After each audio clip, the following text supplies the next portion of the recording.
Sir, ഈ ആഗോള അയ്യപ്പ സംഗമം എന്ന് പറഞ്ഞുകൊണ്ട് CPM ഇപ്പോൾ നടത്തുന്ന ഈ കാര്യങ്ങളൊക്കെ ഹിന്ദു വിശ്വാസികൾക്ക് എതിരെ നടക്കുന്ന ഒരു വെല്ലുവിളിയായിട്ട് നമ്മൾ കാണാനുണ്ട്. കാരണം ശബരിമല വിഷയത്തിലൊക്കെ കടുത്ത നിലപാട് സ്വീകരിച്ച, വിശ്വാസ സമൂഹത്തെ മുഴുവൻ ഒറ്റുന്ന ഒരു നിലപാട് സ്വീകരിച്ച പിണറായി വിജയന് പെട്ടെന്ന് അയ്യപ്പ സ്നേഹം, അല്ലെങ്കിൽ ദേവസ്വം ബോർഡിനും സർക്കാരിനും ഒക്കെ പെട്ടെന്ന് അയ്യപ്പ സ്നേഹം ഉണ്ടാകുന്നു എന്ന് പറഞ്ഞാൽ ഇതൊക്കെ ദഹിക്കാൻ വിശ്വാസികൾക്ക് കുറച്ച് സമയമെടുക്കില്ലേ സാർ?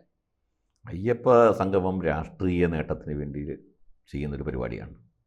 രാഷ്ട്രീയ താല്പര്യമല്ലാതെ മറ്റൊന്നും അതിനകത്തില്ല. ഒരു ആത്മാർത്ഥതയും അയ്യപ്പ വിശ്വാസവുമായി ബന്ധപ്പെട്ട് സർക്കാരിനില്ല, ദേവസ്വം ബോർഡിനില്ല. അയ്യപ്പ സംഗമം നടത്തുന്നത് ഞങ്ങൾ ശബരിമലയുടെ വികസനത്തിന് വേണ്ടിയാണ്, ശബരിമലയിലെ ഇൻഫ്രാസ്ട്രക്ചർ വികസനം, അവിടെ സ്പോൺസർഷിപ്പ് സംഘടിപ്പിക്കാനാണ് എന്നൊക്കെയാണ് പറയുന്നത്. അവിടെ മാസ്റ്റർ പ്ലാൻ 2008 മുതൽ ക്യാബിനറ്റ് അപ്രൂവ് ചെയ്ത മാസ്റ്റർ പ്ലാൻ ഉണ്ടല്ലോ. ആ മാസ്റ്റർ പ്ലാൻ അനുസരിച്ചുള്ള വികസന പ്രവർത്തനങ്ങൾ എന്ത് നടക്കാത്തത്? ആരാണ് അതിന് തടസ്സം നിന്നിട്ടുള്ളത്? ഇതുവരെ നടന്ന വികസന പ്രവർത്തനങ്ങളെ സംബന്ധിച്ച്, മാസ്റ്റർ പ്ലാൻ അനുസരിച്ച് നടന്ന വികസന പ്രവർത്തനങ്ങളെ സംബന്ധിച്ച് അനുവദിച്ച ഫണ്ടിനെ കുറിച്ചൊരു ധവളപത്രം ഇറക്കാൻ സർക്കാർ തയ്യാറുണ്ടോ? എത്ര കോടി രൂപ സർക്കാർ ദേവസ്വം ബോർഡിന് കൊടുത്തു, അല്ലെങ്കിൽ ശബരിമല വികസനത്തിന് വേണ്ടി കൊടുത്തു? എത്ര കോടി ചിലവാക്കി, എത്ര കോടി രൂപ ലാപ്സായി, ഏതൊക്കെ വികസന പ്രവർത്തനങ്ങൾ നടന്നു? അവിടെ ഒരു മാസ്റ്റർ പ്ലാൻ ഉണ്ട്. ഈ നടത്തുന്ന സംഗമം യഥാർത്ഥത്തിൽ വിശ്വാസികളെ പറ്റിക്കാനാണ്, കബളിപ്പിക്കാനാണ്. ഒരു വിശ്വാസവും അയ്യപ്പ വിശ്വാസവുമായി ബന്ധപ്പെട്ട്, അയ്യപ്പനുമായി ബന്ധപ്പെട്ട് സർക്കാരിനുമില്ല, ദേവസ്വം ബോർഡിനുണ്ടെന്ന് കരുതാനാവില്ല. ദേവസ്വം ബോർഡിന് അയ്യപ്പ വിശ്വാസികളുടെ എന്തെങ്കിലും ആത്മാർത്ഥത ഉണ്ടെങ്കിൽ ദേവസ്വം ബോർഡ് കൊടുത്ത അഫിഡാവിറ്റ് പിൻവലിക്കട്ടെ, കേസ് പിൻവലിക്കാൻ സർക്കാരിനോട് ആവശ്യപ്പെടട്ടെ.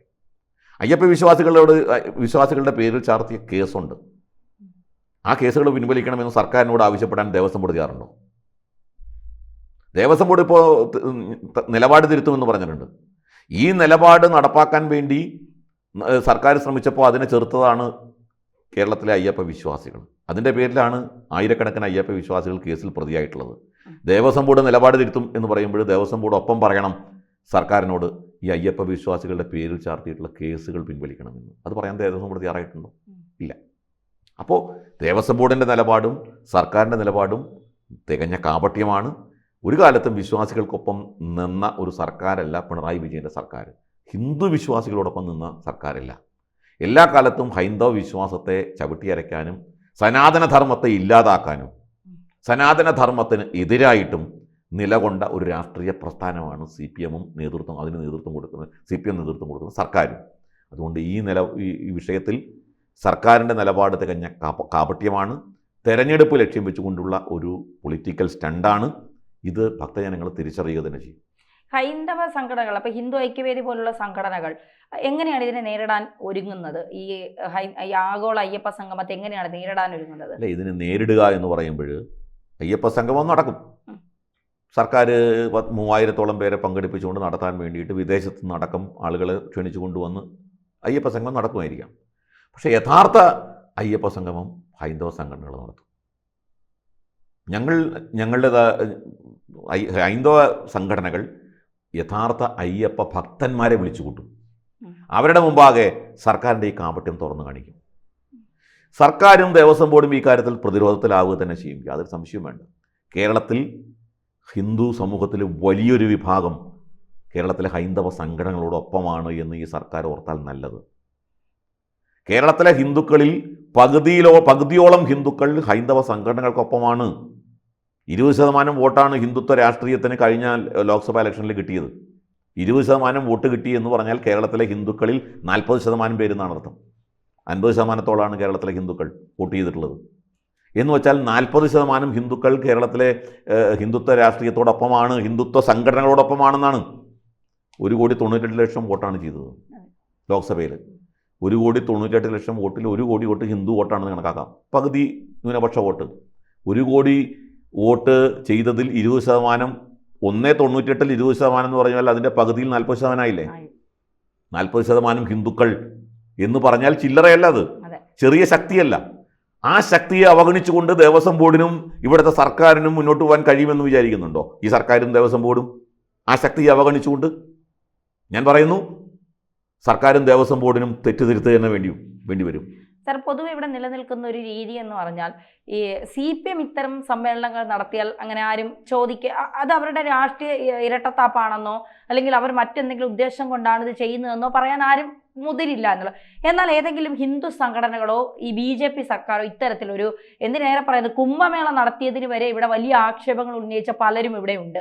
അപ്പോൾ അത്തരത്തിൽ ഈ ഇപ്പോൾ ഹിന്ദു സംഘടനകളാണ് ഇത്തരത്തിലൊരു അയ്യപ്പ സംഗമം നടത്തുന്നതെങ്കിൽ അത് മുതലെടുപ്പിന് വേണ്ടിയിട്ടാണ്, മുതലെടുപ്പ് രാഷ്ട്രീയം കാണിക്കാനാണ് എന്നൊക്കെയുള്ള വലിയ അനാവശ്യ ന്യായങ്ങൾ ഇവിടെ ഉണ്ടാകും. എന്തുകൊണ്ടാണ് അങ്ങനെ ഒരു വേർതിരിവുണ്ടാവുന്നത്? ഈ ഹിന്ദു സംഘടനകളൊക്കെ ഹിന്ദുക്കൾക്ക് വേണ്ടി ഇറങ്ങിക്കഴിഞ്ഞാൽ അത് കലാപങ്ങൾക്ക് ആക്കം കൂട്ടുകയാണ്, അല്ലെങ്കിൽ അത് മറ്റൊരു തരത്തിലേക്ക് വ്യാഖ്യാനിക്കപ്പെടുന്നത് എന്തുകൊണ്ടാണ്? പേരിൽ തന്നെ മുസ്ലിമുള്ള മുസ്ലിം ലീഗിനെ മതേതരമാണെന്നാണല്ലോ ഇവർ പറയുന്നത്. പേരിൽ തന്നെ മുസ്ലിം താല്പര്യം സംരക്ഷിക്കാനാണ് ഞങ്ങളുടെ പാർട്ടി എന്ന് പരസ്യമായി പറയുന്ന മുസ്ലിം ലീഗ് വർഗീയമല്ല. എന്നാൽ ഹിന്ദു സംഘടനകളെല്ലാം വർഗീയമാണ്. ഇപ്പോൾ MB ഗോവിന്ദന്റെ പ്രസ്ഥാനം വന്നു, ഈ അയ്യപ്പ സംഗമത്തെ എതിർക്കുന്നവരൊക്കെ വർഗീയവാദികളാണെന്നാണ്, വർഗീയ സംഘടനകളാണ്. അപ്പൊ അവര് നേരത്തെ വർഗീയവാദികളാവണമല്ലോ, കാരണം ആദ്യം എതിർത്തത് അവരാണ്. അല്ല, ഇതൊക്കെ എല്ലാവർക്കും മനസ്സിലാകും. പഴയ പോലെ ആളുകളെ പറ്റിക്കാൻ പറ്റില്ല. ഇത് തികഞ്ഞ കാപട്യമാണ്, തികഞ്ഞ കപടമായ നിലപാടാണ് എന്നുള്ളത് ജനങ്ങൾക്ക് മനസ്സിലാകും. മുസ്ലിം ലീഗിനെയും PDPയെയും അതേപോലെ പോപ്പുലർ ഫ്രണ്ടിനെയും SDPയെയും ജമാഅത്തെ ഇസ്ലാമിയെയും ന്യായീകരിക്കുന്നവർ, അവരോടൊപ്പം നിൽക്കുന്നവർ ഹിന്ദു സംഘടനകളെ വർഗീയവാദികൾ എന്ന് പറഞ്ഞ് മാറ്റി നിർത്തുന്നതിൻ്റെ പിന്നിലുള്ള ഉദ്ദേശം എന്താണ്, ലക്ഷ്യമെന്താണ് എന്നുള്ളത് വളരെ വ്യക്തമാണ്. അതെല്ലാവർക്കും തിരിച്ചറിയാൻ ഞാനത് വിശദീകരിക്കേണ്ട കാര്യമില്ല. ഇത് തികഞ്ഞ കാപട്യം നിറഞ്ഞ നിലപാടാണ്. സംഘടിത വോട്ട് ബാങ്ക് ലക്ഷ്യം വെച്ചുകൊണ്ടാണ് ഈ നിലപാടെടുക്കുന്നത് എന്നും ഹിന്ദുക്കളെ തള്ളിപ്പറയുന്നതിൻ്റെ കാരണവും ഒക്കെ വളരെ വ്യക്തമാണ്. അതുകൊണ്ട് അതിനൊരു വിശദീകരണത്തിൻ്റെ ആവശ്യമില്ല. ഈ കാപട്യം ജനങ്ങൾ തിരിച്ചറിഞ്ഞുകൊണ്ടിരിക്കുകയാണ്. ജനങ്ങൾ ഇവരെ തള്ളിക്കളഞ്ഞുകൊണ്ടിരിക്കുകയാണ്. അതിൻ്റെ വേവലാതിയാണ് ഈ അയ്യപ്പ സംഗമം എന്നൊക്കെ പറഞ്ഞിട്ട് എങ്ങനെയെങ്കിലും മുഖം രക്ഷിക്കാമോ എന്ന് നോക്കുകയാണ്. ഇതുകൊണ്ടൊന്നും ഈ പറയുന്ന ലക്ഷ്യം നേടാൻ പോകുന്നില്ല. ജനങ്ങൾ ഇന്ന് പുതിയ കാലത്ത് പുതിയ രീതിയിൽ ചിന്തിക്കുകയും പുതിയ വിവരങ്ങൾക്കനുസരിച്ച് തീരുമാനമെടുക്കുകയും ചെയ്യുന്നവരാണ്. അവരുടെ ഫിംഗർ ടിപ്സിലാണ് അവരുടെ വിവരങ്ങൾ, അല്ലേ?